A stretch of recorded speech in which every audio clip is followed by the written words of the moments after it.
before we begin the discussion with the panel, we're going to show you a short but very special film that Jones Lang LaSalle have put together with the Urban Land Institute, looking at the themes and the issues behind the discussion that we're about to have. We're very grateful to Rosemary Feenan and her team for preparing this video.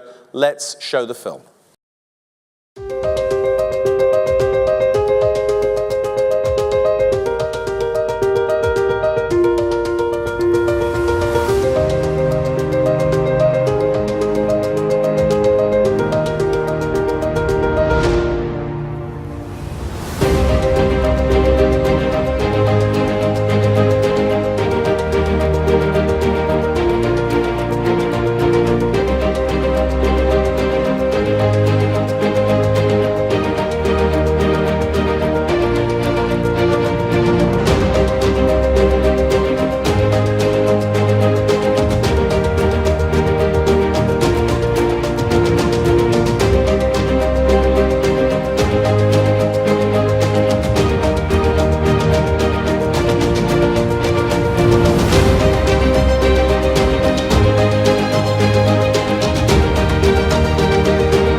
Rosemary and colleagues, very, very helpful and beautifully introduces many of the themes we're about to discuss. We're going to do 2 votes before we hear from our panel.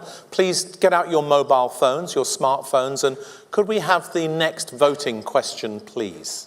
So in general, what percentage of EU city leaders understand how to enable real estate development? This is your assessment of how well other city leaders, not Bilbao, who are represented here on the stage, but how well are others able to facilitate real estate investment? Is it 0%, 25%, 50, 75, or 100? Please vote now. Thank you very much. So, the largest number of you think it's about 25%, which means that those of you who think that 75% are not very able to facilitate development, but 31% of you think it's 50. No votes for 100%. That's very interesting. And about 5% of you think 75%. And a few votes there for 0. So some people must be very frustrated in the room. No doubt we'll hear from you during the Q&A. Let's go to the second question, if we may. In general, large-scale urban redevelopment projects in successful European cities are, read carefully, neither risky nor expensive, risky but not expensive, expensive but not risky, or risky and expensive. What are they, these large-scale urban redevelopment projects? 1, 2, 3, or 4, please vote now. Thank you very much. So, there we go. 70% of you think they're risky and expensive, and only 26% of you think they're expensive but not risky. So very interesting. Let's hear from both of you when we get to the conversation in a few minutes. So I've already told you something about our panel. Let's now hear from them directly. And Mr. Mayor, we're going to begin with you, if we may. We're talking about these large-scale urban development projects. Tell us a little bit about what's happening in Bilbao today and what sort of purposes major redevelopment projects are serving. Well, first of all, if they are risky and expensive, I don't know if we have to continue with them. But I am sure that we have to continue with them. Well, I would say that as a general criteria, and something that is common to all the different projects we have. What we want is to build a city on the basis of rehabilitation. We think that a city that is able to preserve its historical and cultural heritage, and also including the necessary materials and technologies to reduce energy consumption, waste, and emissions to the lowest possible levels. And what we want is to have a friendly city to those who live in Bilbao, to work in Bilbao, and as well to those who are coming to visit us. As well, we want to have a city based on public transport and on environmentally friendly public transport.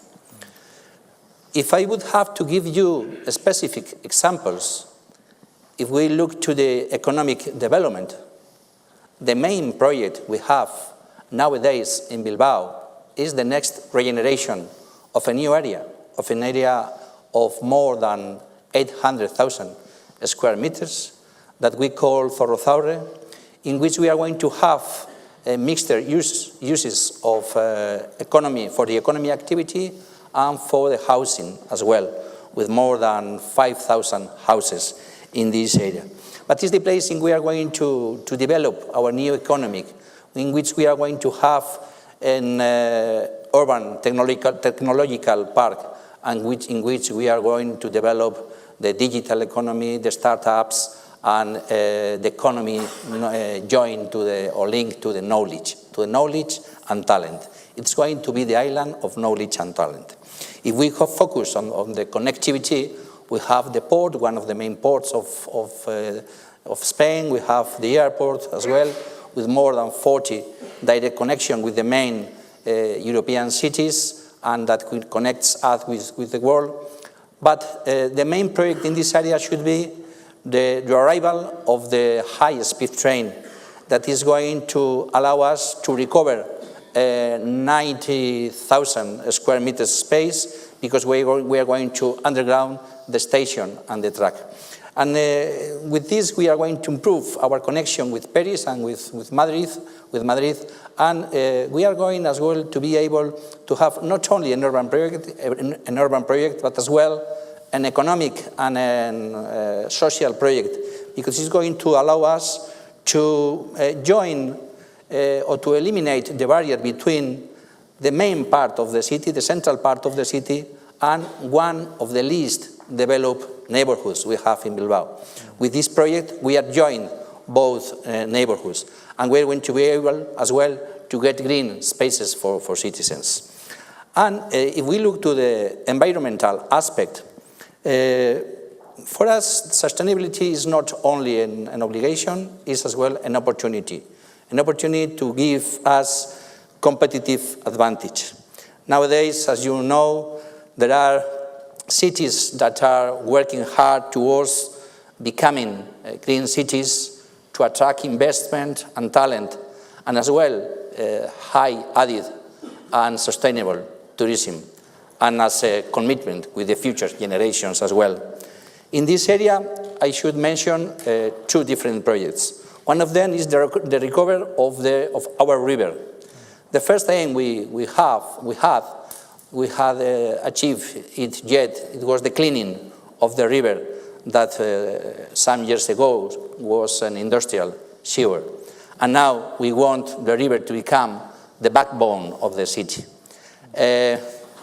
During a lot of years, Bilbao, the city, has been giving its back to the river. And now, with the new waterfront created in Bilbao, we have one of the most attractive spaces in the city. The second project in this environmental area should be the green belt. Bilbao is a hole. It's a little hole that is surrounded by mountains, and we are creating a green belt connected to different green spaces in the city. Obviously, there are other projects as the improving accessibility to these neighborhoods that are these high outer neighborhoods, to ensure the rights of the differently able people and an aging society. And I would like to mention, to finish this first question, a very special project for us, and especially for me, is Bilbao City of Values.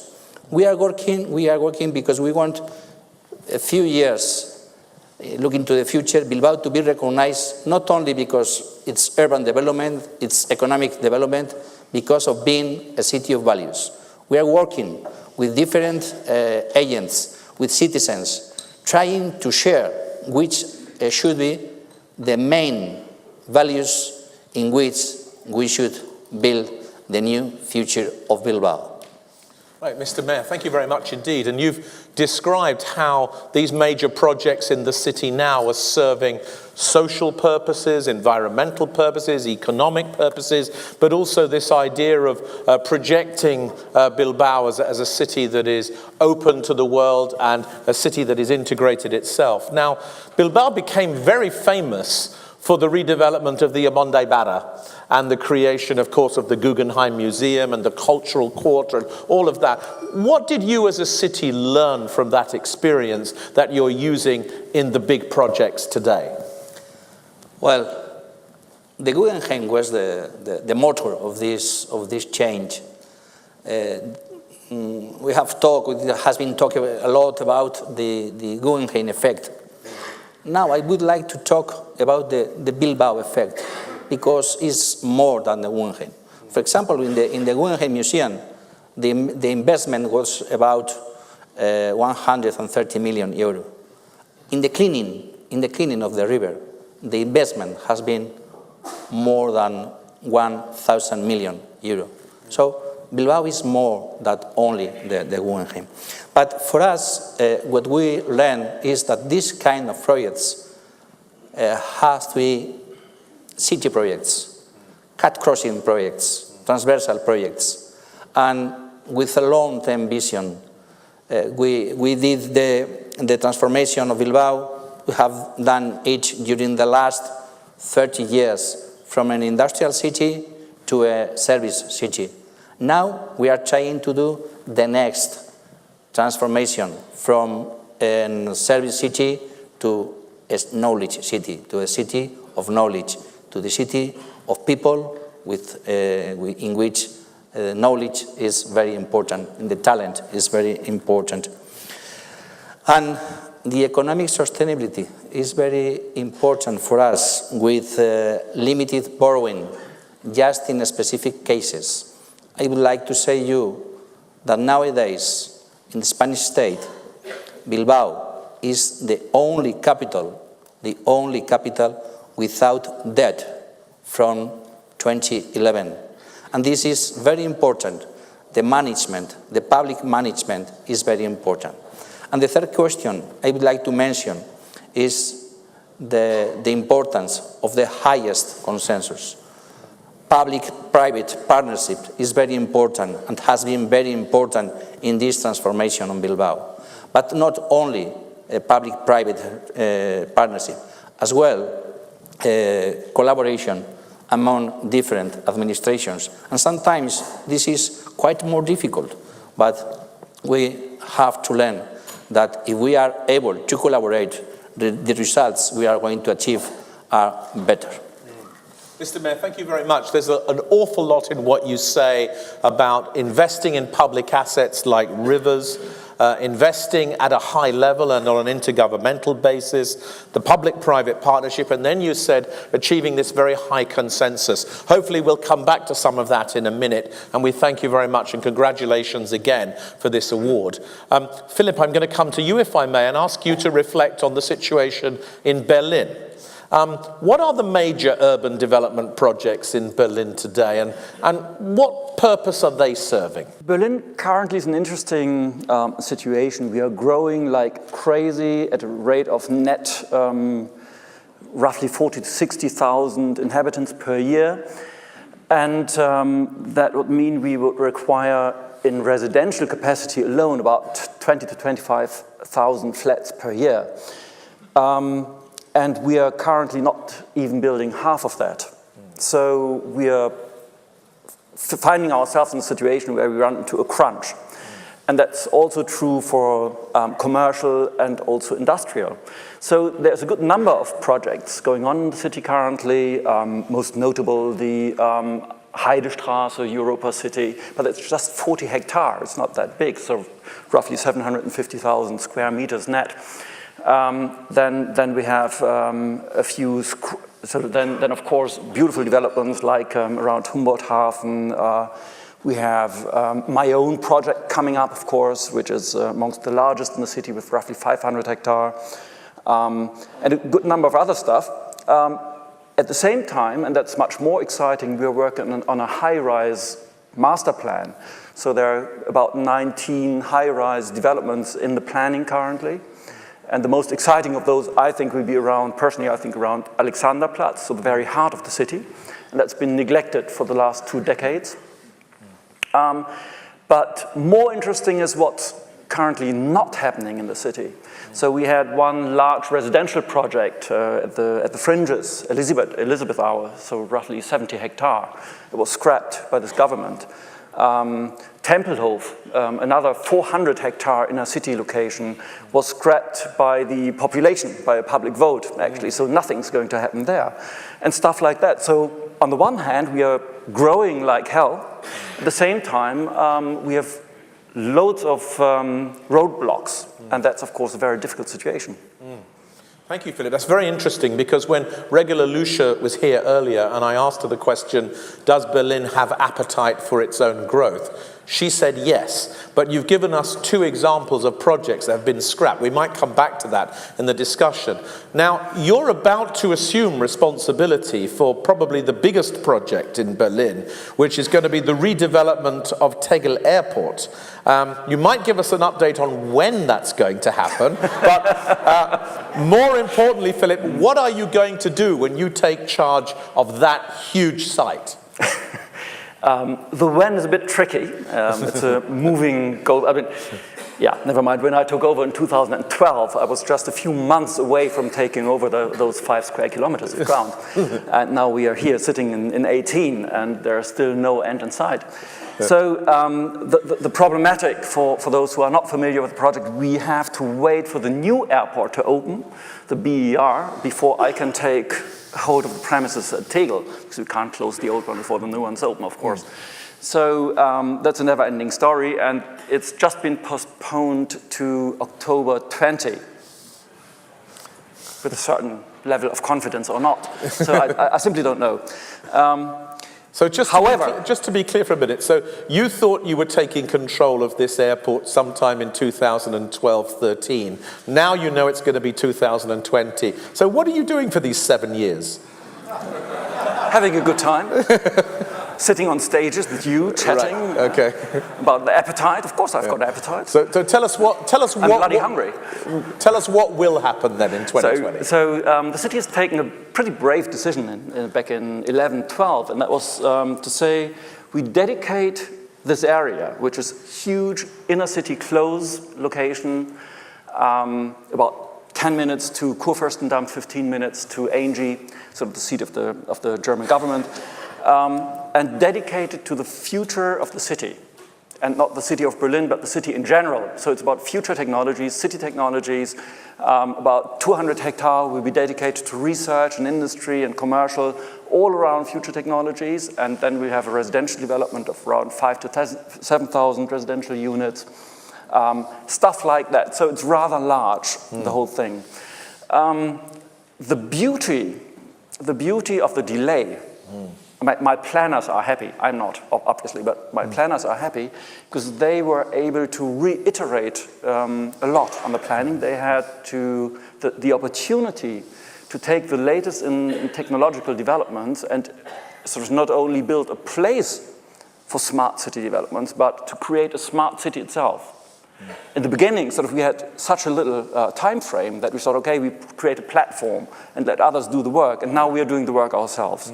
So we think a lot about sensors in the public space, about infrastructure channels, sort of open utility channels, we are currently tendering the largest and most modern energy network in the world, probably. Stuff like that. So it's very exciting. Great. So you are basically going to create the biggest urban technology park in the world on a site that is currently an airport. That's correct. Right, okay, great. We'll ask more about that in a minute. Roger and Coen, I want to come to you. Just talking about this then from the private sector side, thinking about these very big developments that you're involved with, what is it that drives private sector appetite for developments of this kind? Roger, will you kick us off with that? Yeah, first of all, it's great travelling and realising that other countries that you always think are better than yours aren't. Yeah.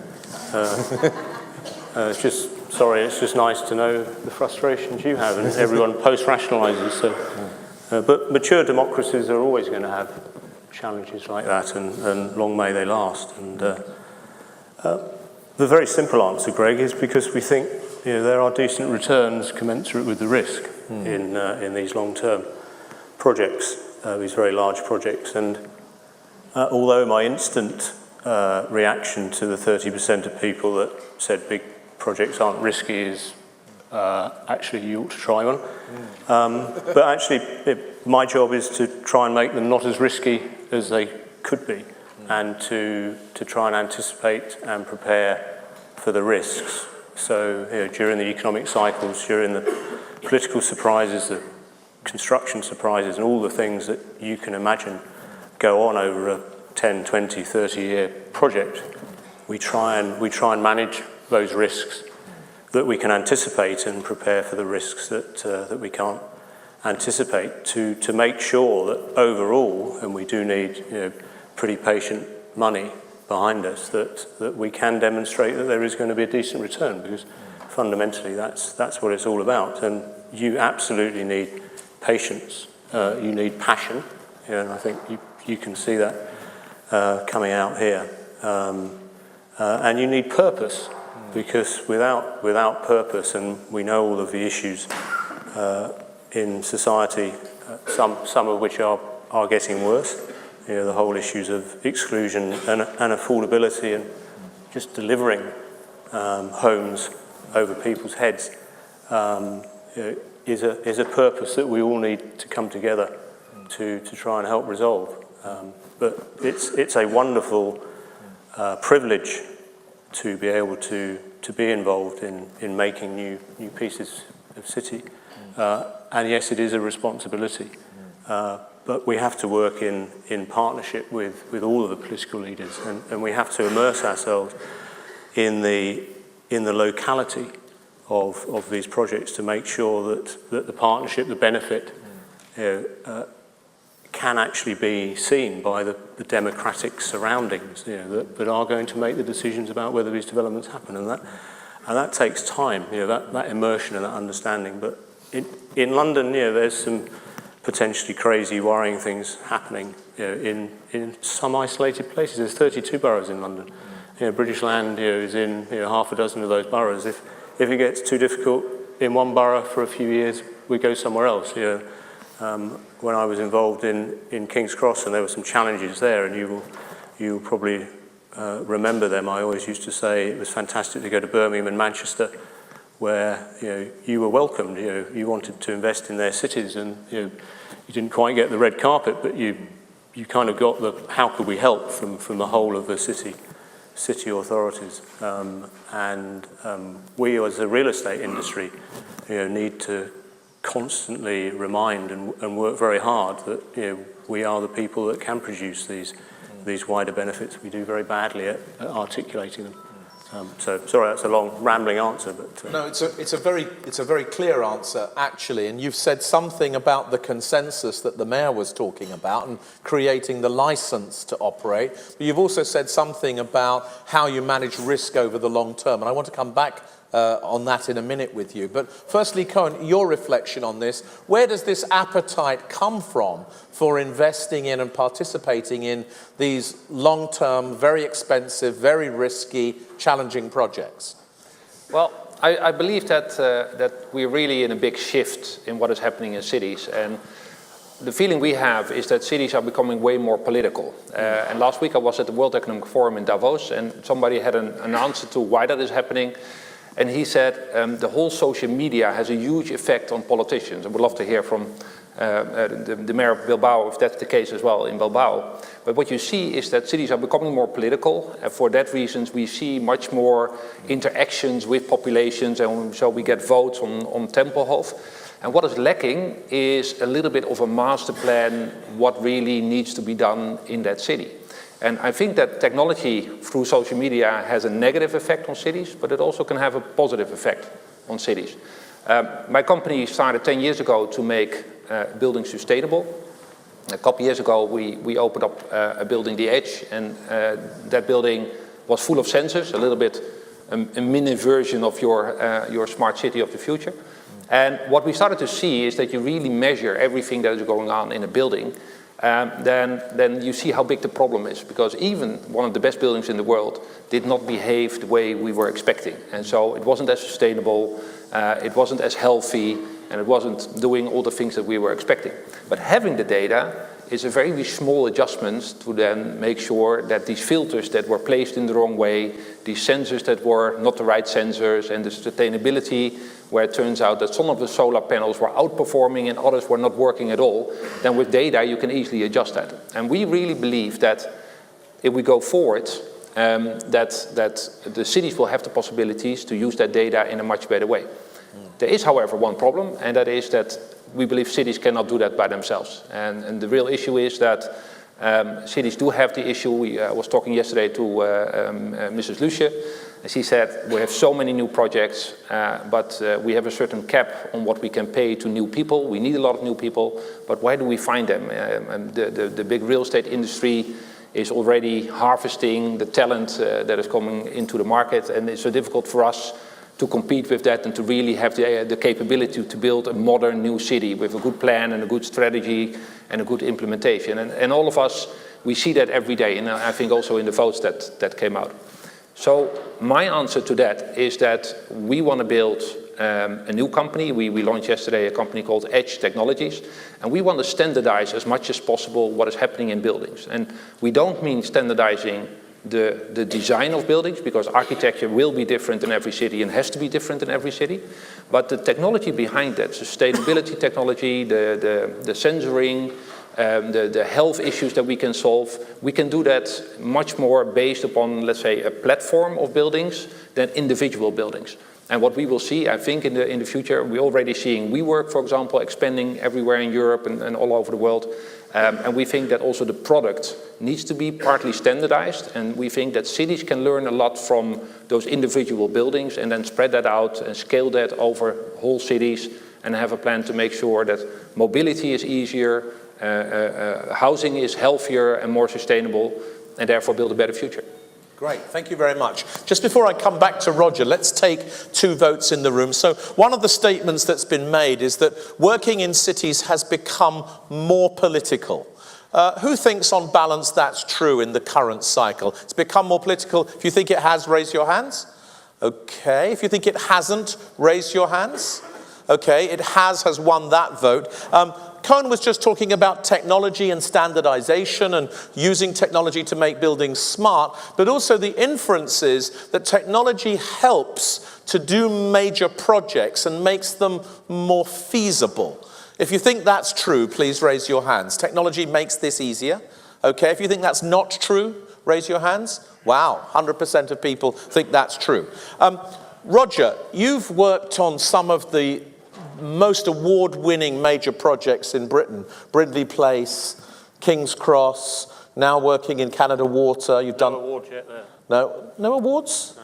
You don't think so? Haven't started yet though. Okay, you haven't started. Right. Well, some of the projects that at least have been most recognized.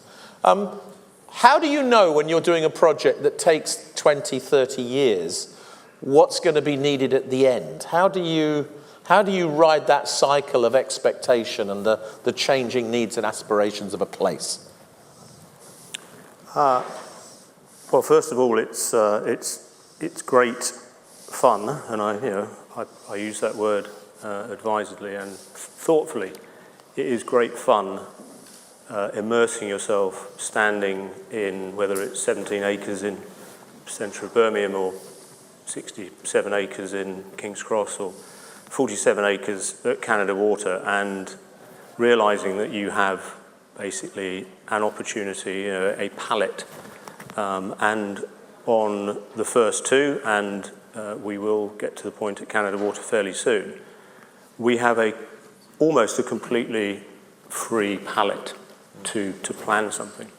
And I'm not obviously able to work out exactly what I think this place could become, but I do then become a very attractive employer of very bright consultants and very bright people who spend a lot of time thinking about these things. And between us, we all travel and we all think, and we all never forget that every place is very individual.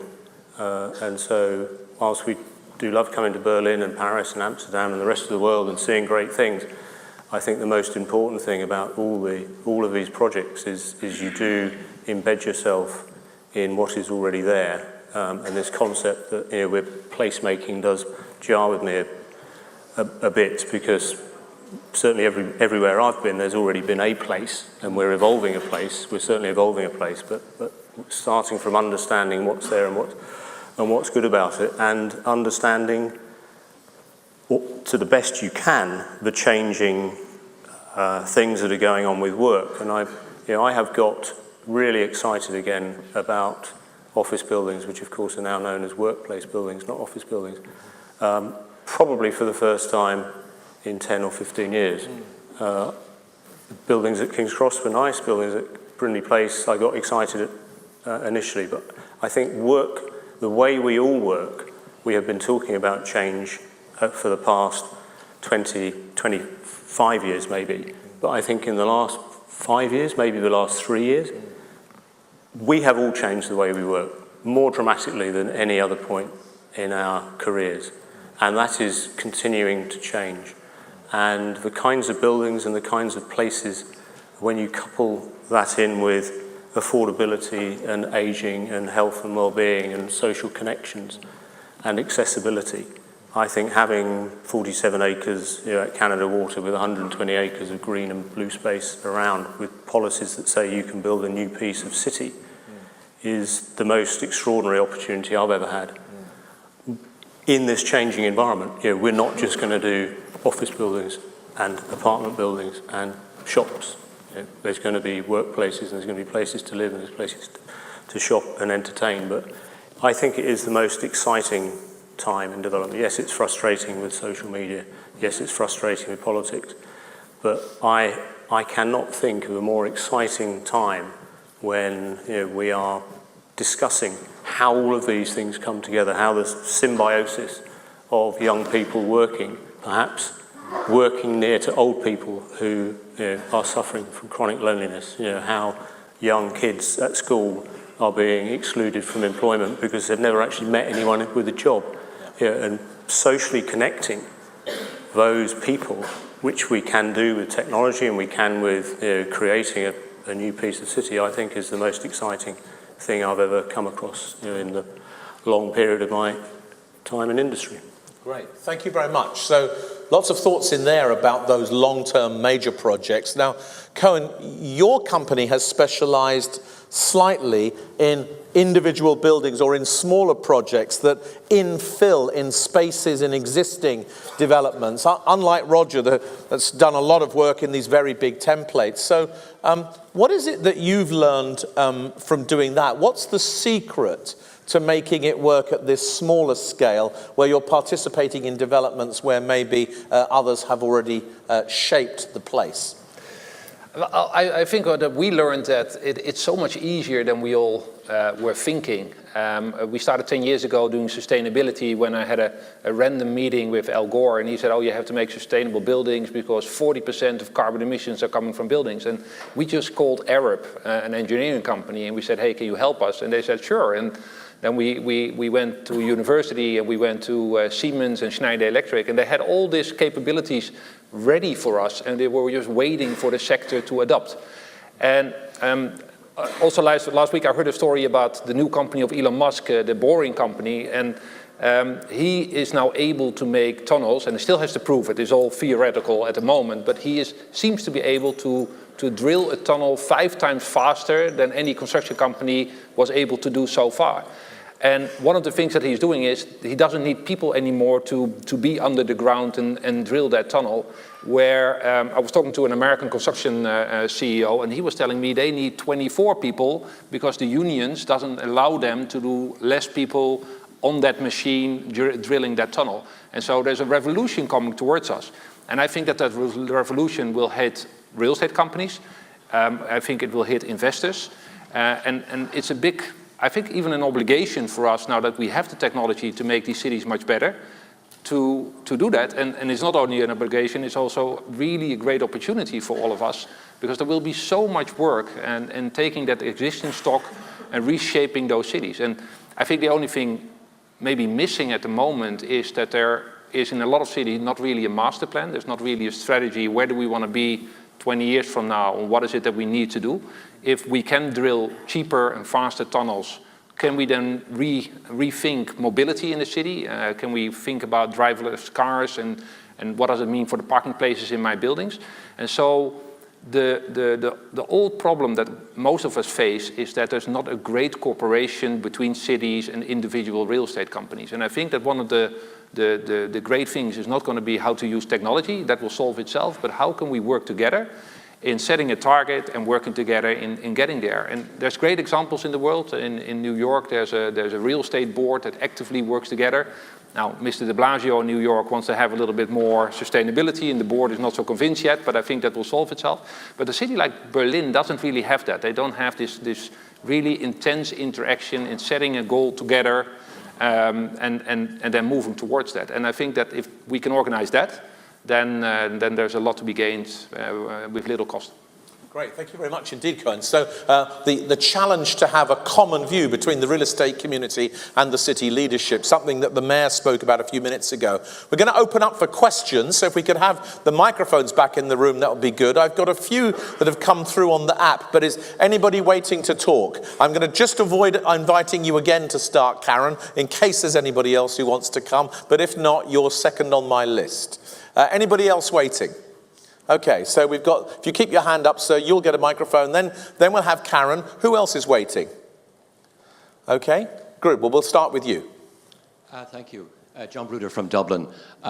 We've heard that one of the great challenges facing Berlin is the growth in population. 60,000 per annum is a huge number of people to accommodate, and of course the difficulty here is finding homes for those people. And of course, that's not a problem unique to Berlin. It's a problem in my city, and I suspect most other cities in Western Europe. With all of the talk of the grand projects, I notice that most of them are commercial, either exclusively or primarily. And I'm just wondering, are there any ideas in terms of the technology, the techniques, the expertise on the podium for the delivery of large-scale projects, for the provision of affordable homes for the young people of the future? Okay, large-scale projects for affordable homes. Have a think about that. If you could pass the microphone down this way to Karen, if you could do that nice and quick, that'd be good. Thank you. If you keep your hand up, Karen, he can see you. Great. A little birdie told me that Tegel Airport might not be shut. What's your plan B, and how would the rest of the panel cope with something that's a plan B? That's very good. And actually, we've had a question like that come down the app, Philipp, which is basically saying the citizens are against it, and maybe it won't happen. What are you going to do, given that there's 30 million passengers flying to Tegel every year? Lisette, where's the microphone gone? Thank you. Thank you. We see a lot of change happening on the investment side, with tenants asking for shorter contracts, more flexibility. So the secure income stream that investors used to have, kind of with a long-term income on the one hand, able to take the development risks on the other hand, we see a distortion in that balance, given the higher risk on that side.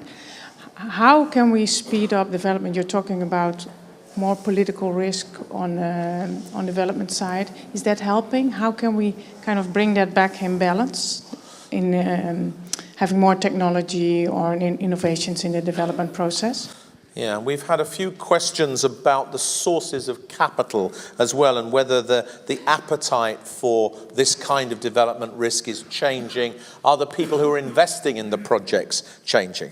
So, Philipp, why don't we begin with you? Why don't you start with the question about, is there a plan B, and do you think you're going to need it? And then, Mr. Mayor, will you come and talk a little bit about housing and where housing fits in to these development projects? And then we'll pick up these questions about risk and capital, if we may. Fine. So my suggestion concerning that little bird is shoot it. currently there isn't a plan B, and we don't need one. So to operate an airport of that size in an inner city area is so last century. I mean, even if politics could, they would even close down Heathrow to make space for the city for further development to the west. And many other cities are also closing down their inner city airports for a good reason. I mean, it's just part of the functional city of the last century. And it's not contemporary planning anymore, it's not modern anymore. So just get rid of these old infrastructures and build new ones more efficiently outside. But apart from that, we've learned a lot during this process, and particularly in terms of technology. And the one lesson I can draw from the last 6 years of planning for the future is you can't predict the future. So the best thing you can do in planning is not to prevent the future by sort of taking decisions that don't allow retrofitting later on. So I just mentioned the open utility channels, for instance. There the boring company comes in. Sort of you need to make space for future infrastructures and reserve that space also inside the building. So the infrastructure channel concept also, sort of, which is basically a vertical concept, also applies vertically, sort of within buildings. So make sure you can retrofit them later on, you can repurpose them later on. Buildings will be there for the next 50 to 100 years. So you have absolutely no idea how they will be used in 20 or 30 years from now on. The most popular residential buildings in Berlin used to be factory buildings in the past, sort of manufacturing, sort of 3-4 floors of manufacturing space. They are fantastic lofts now, stuff like that. So there will be repurposing in the cities. The other thing I learned is in times of greater density and growing cities, you have to think more dimensional. And of course, you have to think underground and above ground and sort of flexible. So the multidimensionality comes in heavily, but our administrations in general still think the Earth is flat. And that's a problem. And I don't have a solution yet, but we are working on it. Great, thank you very much, Philipp. So we're going to shoot that birdie, and we look forward to 2020 when you assume command and get on with it. Mr. Mayor, since I asked you the question about housing, another question has also come, which is about whether cities are using data as effectively as they could, and whether they're sharing the data that they collect with the business community and the real estate investors to help them. So can you comment on the role of housing and also the role of data? Well, I have told you before, in this special area, we are trying to regenerate in Bilbao with more than 800,000 square meters. We are going to have different spaces for the economic activity and other spaces for housing. We are going to have more than 5,000 houses in this area. Half of them are going to be social houses, and the rest of them free houses. So we want as well to have mixed uses between activity, economic and residential use, and mixture of people as well. That's important for us. And we are going to try to give an answer to our young people. For us, if we want to have a future, the young people, our young people, must be the main factor of this future. So they have to be able to have an opportunity to carry on their own plan, their own life plan. And in this life plan, to have a house, to live in a house, is a very important key. So we are going to try to give an answer to this by building special houses for young people. They are going to be hired for 5 years, and then in this time, in this space, they are going to they have to move to different houses. So housing is very important for us. In the future, we are going to be probably a lower population, but more families, smaller families, but more families, and we need houses. The demographic is another problem we should have to face in the future. It's not only a problem of Bilbao, it's not only a problem of the Basque Country.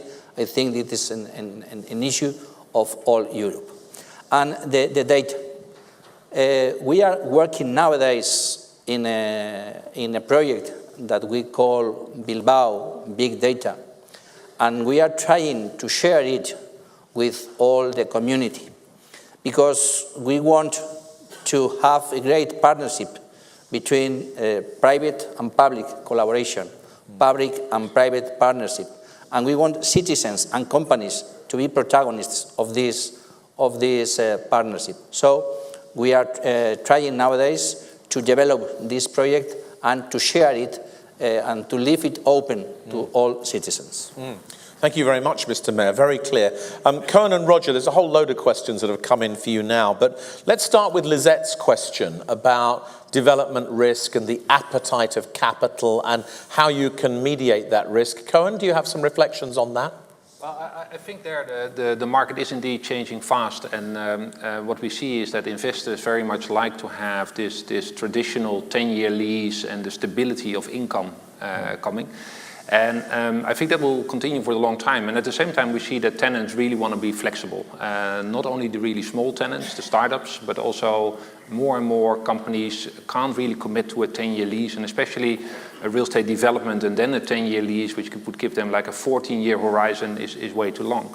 And I think that the future has a different dimension. I think one is that we will see a new category of real estate. Of course, we have value add, we have core strategies, but in the future we will also see something that we call core and future proof. And so buildings that have the ability to be changed in something different, that are built circular, that maybe have the ability to adopt software much quicker than other buildings have, and therefore are more ready and agile to grow with the needs of businesses. And I also think that there will be a huge new business into what we call platform strategies. And so if you could choose between buying a building or maybe investing in a platform like WeWork, and we all know there's many platforms now, it might be that in your mix of investments you want to have some real estate and some platforms as well. We as a company try to adapt to it, and this new company, Edge Technologies, is going to do the following. We are going to develop buildings together with partners. We're going to place that in a fund, and we are going to be the main tenant ourselves. So we are going to commit to a 10-year lease so that investors get that product that they really need, and we're going to then sublet completely flexible the way we want. That's the way we want to do that. Thank you, Coen. We've now got about 10 questions and 4 minutes. So, Roger, one of the questions is about short-term political mandates, and you were talking about politics changing. How do you manage the fact that you have a 30-year project, but your city council partner might only have a 4-year mandate? You try very hard to show them that what you can do with them is going to be for their benefit to be re-elected. So absolutely as simple as that, and generally, that will be a good thing for the community. Affordable housing, I'm not going to go on for ages about that, but just to say that the upfront taxation in London, I can understand why it's come about with the various sills and affordable housing. We cannot deliver housing in central London and make money for less than £750 a foot. And social housing, council housing, requires a subsidy of 250 to 300,000. There needs to be a wider debate in the UK, and I'm sure in other parts as well, about how society pays for subsidised housing and other space. That's probably going to come to a head in London over the next 4 or 5 years. But you've got to have an optionality. If politics gets too difficult, you've got to go somewhere else. There's another question for you, Roger, that says, when you're doing a 20 to 30-year project, how often do you review it with your partners and your team to check that you're up to date with sort of current demand as you understand it? Is it like a regular review process? Is it all the time or once a year? How do you do that? Well, I know we've all mentioned, we all know the world's changing very fast, but I think good fundamentals of places I don't think are changing. open spaces, great streets to walk, to cycle, to kids to play around. And so all of the schemes I've been involved with have created not only a development framework, a lot of which is paper and figures and spreadsheets, but also a physical framework that is based on good traditional great places principles. And that framework hopefully can allow these chassis buildings, these very adaptable buildings, to come and take an occupier, maybe for a very short-term lease, but they're in a great place. So we're confident that either that occupier will stay or someone else will come back, or if all that goes wrong, another use will be very good there as well. So we try and create these frameworks, and the answer is every time someone, a customer says, would you like my business to be there? The answer's kind of yes, let's hear more about it. And so my mind is changing every day, but the fundamental framework isn't. Thank you very much. Philipp, how important is it to have an iconic building at the heart of a regeneration project? Very important, I think. So you need to purpose the whole project and brand it, and to have an iconic building helps a lot in the branding process for the identification. So it does help tremendously. Also to display a certain amount of respect to the history, and then to walk into the future with that respect. That helps a lot. So you don't want to lose the people on the way. Great. Coen? If we put the same technologies in every building, doesn't that actually prevent technological advancement by just standardizing everything? I think the great thing is that you can really put the whole team together and have, let's say, a product team that does nothing else than adopt innovation and think about it and improve it. And I think that it would be inconceivable to have an iPhone that had different technologies and different phones. And so you have to have a central team. You make something, you make a series, and you sell that for a couple of years, and then you upgrade that again into the next one. And I think that we will have buildings like iPhones in the future.